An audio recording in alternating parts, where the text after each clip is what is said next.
Brazil நாட்டில் கடும் வெப்பம் வாட்டி வதைக்கிறது. ரியோ டி ஜெனிரோவில் மக்களின் இயல்பு வாழ்க்கை பாதிக்கப்பட்டுள்ளது. வெப்பநிலை சுமார் 40 டிகிரி செல்சியஸை தொட்டுவிட்டது. அனல் காற்று வீசுவதால் பொதுமக்கள் சிரமத்திற்கு ஆளாகியுள்ளனர். இதனால் உஷ்ணத்தை தணிக்கவும் இதமான காற்று வாங்கவும் இரவிலும் கடற்கரையில் பொதுமக்கள் மற்றும் சுற்றுலா பயணிகளின் கூட்டம் நிரம்பி வழிகிறது. சிறுவர்கள் மற்றும் பெண்கள் கடலில் குளித்து உற்சாகமடைந்தனர்.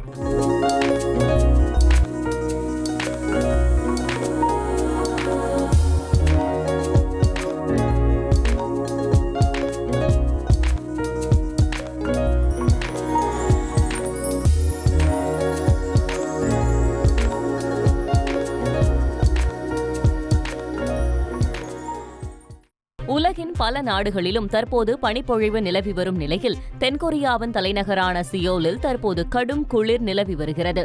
பனிப்பொழிவு அதிகமாக உள்ள நிலையில் அடுத்த 3 நாட்களுக்கு அங்கு 0க்கும் கீழ் வெப்பநிலை பதிவாக கூடும் என்று தெரிவிக்கப்பட்டுள்ளது.